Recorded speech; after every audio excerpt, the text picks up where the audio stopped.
என் பேனா எழுத மறுக்கிறது. நெஞ்சம் கனத்து நிற்கிறது.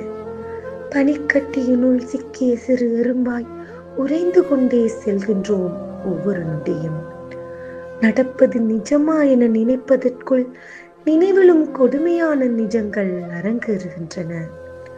சினிமாவில் கூட காட்ட மறைத்த காட்சிகள் இன்று நிஜமாய் கண்முன்னே.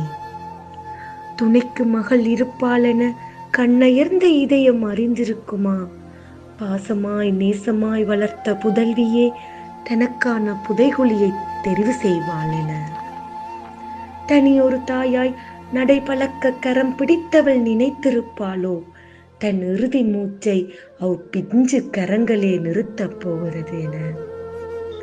இது காதல் போதையா இல்லை கஞ்சா போதையா?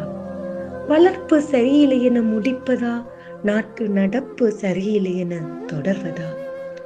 வெளியில் செல்ல அஞ்சும் காலம் மருகி இன்று வீட்டினுள்ளேயே அடைக்கலம் இருப்பதும் அஞ்சத்தக்கதாகவே உள்ளதே.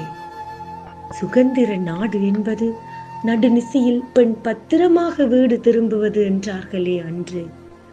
ஆனால் வீட்டினுள் பத்திரமாக இருப்பதே கேள்வியாய் நிற்கும் போது நாட்டின் சுதந்திரம் எதை நோக்கி செல்கிறது? சொல்லுங்கள். இது எதிராளியை நோக்கிய கேள்வி அல்ல.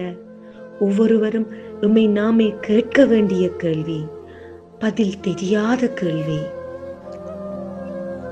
பச்சை குழந்தையில் காமவெறி தீர்ப்பதும், வயதானவர் மீது கொலைவரி தாக்குதல் செய்வதும், மகளையே தந்தை பலாத்காரம் செய்வதும், சிறு சிறு சண்டைகளுக்காய் கழுத்தறுத்து போடுவதும், பணத்திற்காய் உயிரை துச்சமாக எடுப்பதும், ஆறறிவினை தொலைத்துவிட்ட ஜென்மங்களாய் அலைந்து கொண்டிருக்கின்றோம் நாம்.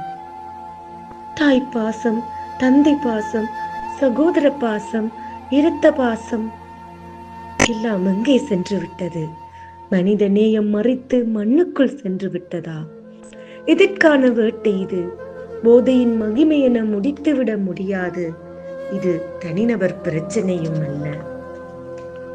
பொருளாதார வீழ்ச்சி என்றால் ஒரு நாள் அதிலிருந்து மீட்டெழுவோம்.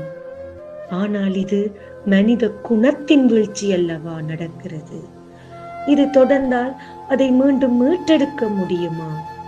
இழந்ததன் பின்னர் மீட்டெடுப்பதற்கு உடைமைகளையா இழந்து கொண்டிருக்கின்றோம் நாம் என்று? இந்து சமுத்திரத்தின் முத்தாயிருக்கும் நாட்டில் போதைக்கரை எப்படி வந்தது?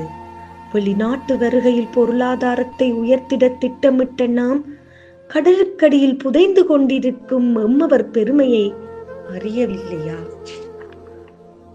இந்த அமைதி போக்கு நம் நாட்டையே சமாதியாக்கிவிடக் கூடாது. ஓர் தலைவனாய் ஒவ்வொருவரும் முன்வர வேண்டும். தண்டனைகள் கடினமாக்கல் பட வேண்டும். பனைமரத்தில் கட்டி தொங்கல் விடுங்கள் கண்முன்னே. மீண்டும் அதே தவறை யாரும் மனதாரும் இழைக்க கூடாது என்பதற்காய். இந்த கொடூர மனம் கொண்டவர் மன்னிப்புக்கு தகுதியற்றவர்.